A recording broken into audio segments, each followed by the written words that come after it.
मैं मम्मा के बारे में बता रहा था।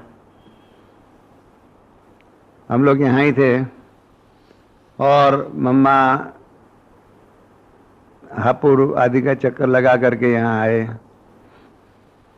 शाम को दिल्ली के भाई बहनों ने और जगह के भाई बहनों ने मम्मा का स्वागत भी किया, सब कुछ हुआ।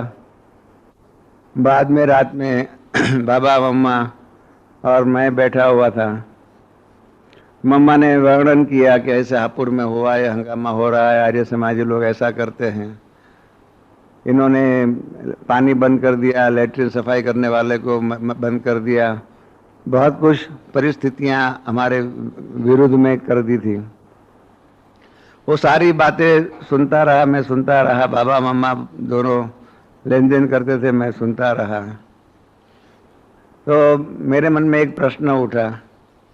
मैंने मम्मा को सवाल पूछा कि हापुड़ की ऐसी परिस्थिति जो है, आप देख करके आए और आप सुना भी रहे, बाबा सुन भी रहे हैं, तो आप कोई इन परिस्थिति या इन प्रॉब्लम्स, परीक्षाएं जो है, इनसे आपके दिल में हलचल उत्पन्न नहीं होती है? आप जानते हैं हमारे सामने तो हाँ छोटी सी बात होती है, एक छोटा सा कॉकरोच भी आ जाता है तो भी हाँ दो दिन पहले दादी जी पार्टी से अपने टीचरों से पूछ रही थी कि आप में से कॉकरोच से कौन डरता है, चूहे से कौन डरता है। ऐसे हम लोग तो इतने छोटी सी बात में हलचल में आ जाते हैं। और ये तो हापुड़ की बहुत बड़ा भारी केस हुआ था, आर्य समाजियों ने बहुत कुछ किया हुआ था, हंगामा। हमारे संतराम भाई और भी जो भी उस टाइम पर वहाँ पर जो थे मौजूद, वो आपको डिटेल में उसको समझा सकते हैं। तो मम्मा ने कहा नहीं, हमें हलचल नहीं होती है। मैंने कहा क्यों नहीं होती है? तो मम्मा ने कहा कि हम बाबा के सामने भी देख करके उन्होंने बोला, माना हम बाबा मम्मा दोनों का ही इसमें पार्ट है।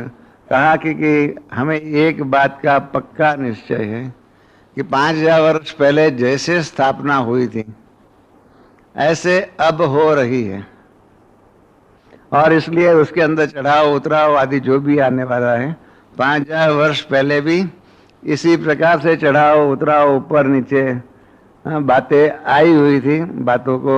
बातें आएंगी, बातें जाएंगी, बहुत कुछ होगा।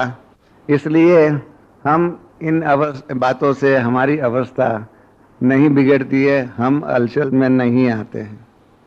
तो ये बात मम्मा की जब से मैंने सीखी तब से मैं भी कोशिश करता हूँ। मैं सफल तो 100% नहीं होता हूँ, तो जहाँ तक हो सके अपने आप को, कोई भी ऐसी समस्या आती है तो 1 सेकंड में सेट करने का कि 5000 वर्ष पहले भी ये आई थी, आज भी आ रही है, और अगले 5000 वर्ष के बाद भी दोबारा आएंगी।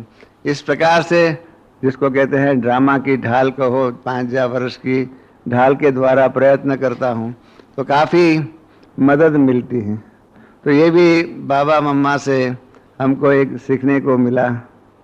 दूसरी बात, मैंने मम्मा को एक बार पूछा कि मम्मा आपके पास जो भी आते हैं दिल की बातें करने के लिए आते हैं, और जहाँ तक मैं समझता हूँ, मैं भी थोड़ा इन बातों का अनुभवी हूँ, जो भी आएगा औरों की कोई ना कोई जो कमी जो देखी हुई होंगी उसी का ही वर्णन करने के लिए आपके पास आएगा।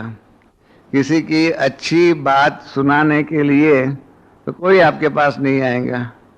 मम्मा ने कहा ये आपकी बात सही है, 99% जो भी आते हैं वो, और भाई इसने ऐसा किया, फिर इसने ऐसा किया, फिर ऐसे कहा, ऐसी हाँ जिसको हमारे दैवी परिवार की भाषा में कहे, कहानियां सुनाने के लिए बहुत आते हैं। तो हमने कहा कि मम्मा इसका आपका वो प्रभाव नहीं पड़ता है? हमारा ऊपर तो प्रभाव पड़ जाता है कि फलाना ऐसा है, ऐसा बोला, तो फिर हम उसको उसी दृष्टिकोण से ही देखते हैं। भले हालांकि ऐसा हमारे साथ तो उन्होंने ऐसा व्यवहार नहीं किया हुआ होता है, परंतु फिर भी उसके बारे में एक ने बोला तो उसके आधार पर हमारी आंखों के सामने एक पीला चश्मा, जिसको कहते हैं जॉन्डिस में होता है ना, इस प्रकार से वो पीलिया हो जाता है, और हम फिर उसी को उसी दृष्टिकोण से देखते हैं। आप क्या करते हैं?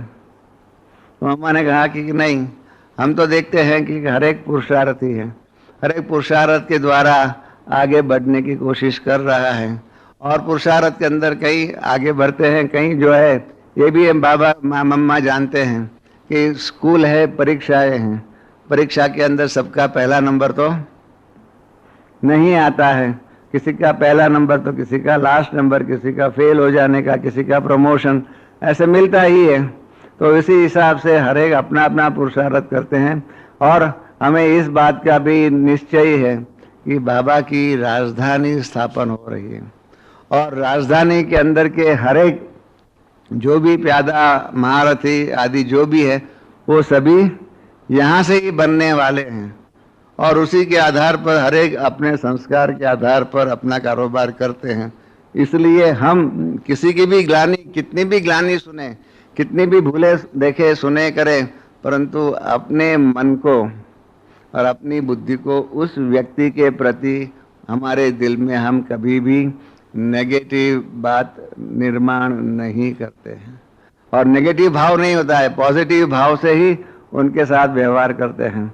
और सामने वाले को जो दूसरा भी जो भाई जिसके बारे में सुनाया होगा या बहन के बारे में सुनाया होगा, उनके साथ हम व्यवहार करते हैं तो उनको ऐसा भी नहीं लगेगा कि मम्मा के पास हमारे विरुद्ध में कोई बातें आई हुई। हम इतना प्यार से, क्योंकि हम नहीं प्यार देंगे तो और कौन देगा।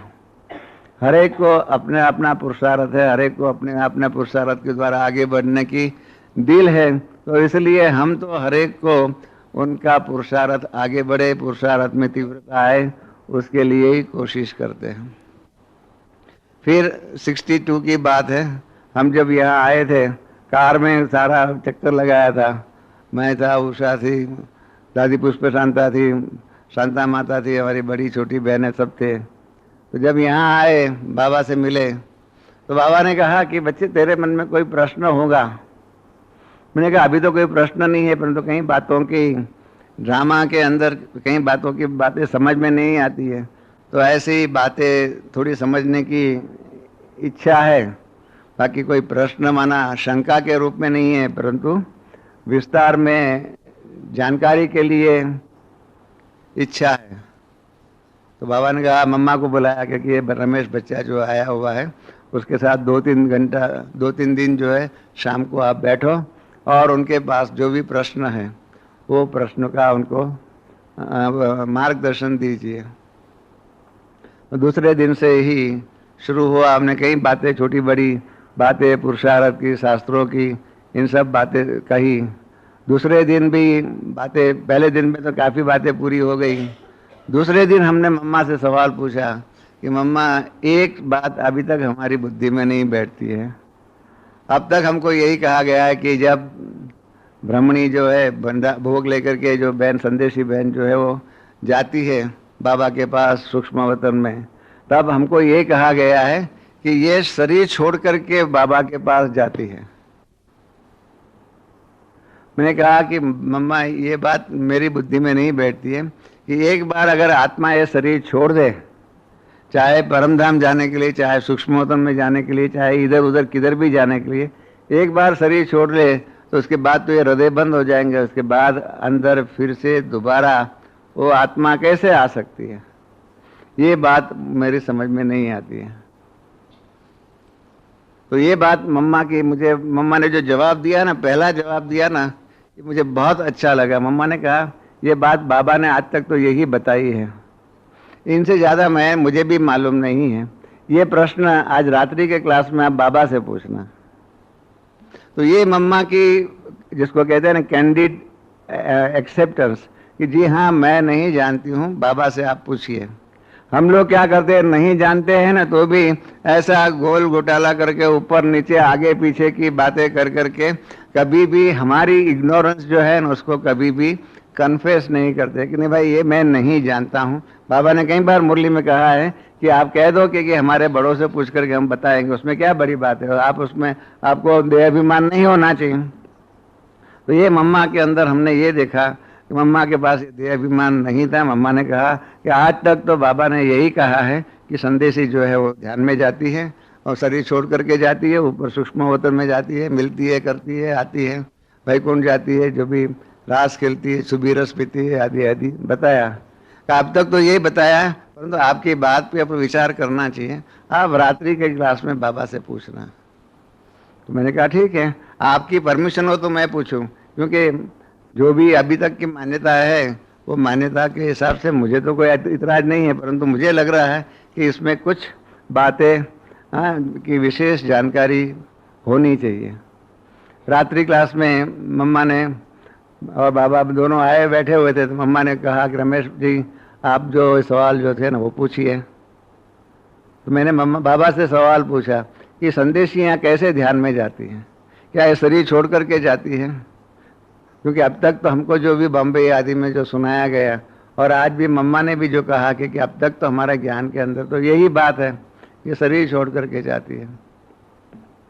तो बाबा 2 मिनट मुस्कुराए। बाबा ने कहा कि ये प्रश्न रात्रि क्लास का नहीं है, ये रात्रि एक प्रश्न के ऊपर बाबा कल मुरली चलाएंगे और मुरली में उसका उत्तर देंगे।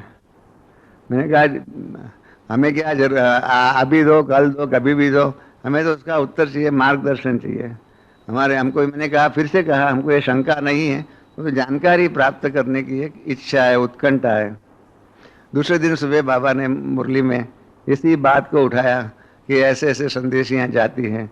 कई बार बाबा ने कहा कि नहीं, यहाँ ही बैठे करके, परंतु दिव्य दृष्टि की बात जो है, जैसे वहाँ पर जो होता है, बाबा ने मिसाल दिया कि गीता में भी है कि अर्जुन जो है, अर्जुन को 11वां अध्याय में आप जानते हैं, उनको विश्व रूप दर्शन का साक्षात्कार कराया। उस टाइम पर वहाँ ही अर्जुन था, अर्जुन का कोई आत्मा शरीर छोड़ करके वहाँ नहीं गया, तो परंतु वो एक दिव्य दृष्टि जो है, वो दिव्य दृष्टि के वरदान के कारण वो स्थूल शरीर का नहीं, परंतु उस दुनिया की बातें देखते हैं। बाबा ने बहुत कुछ समझाया।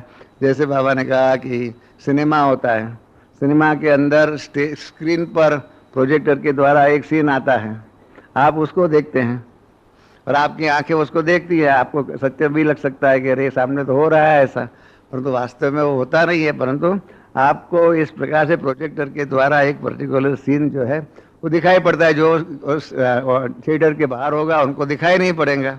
इसी प्रकार से इनको भी ये दिव्य दृष्टि का वरदान है, और उस दिव्य दृष्टि के वरदान के द्वारा वो शरीर नहीं छोड़ती है। तो यहाँ बैठे बैठे वहाँ का, जैसे आप टेलीफोन करते हैं तो यहाँ बैठे बैठे और जगह का सुन सकते हैं, इस प्रकार से ये भी एक प्रकार का दिव्य दृष्टि का वरदान है, ये शरीर छोड़ करके नहीं जाती है।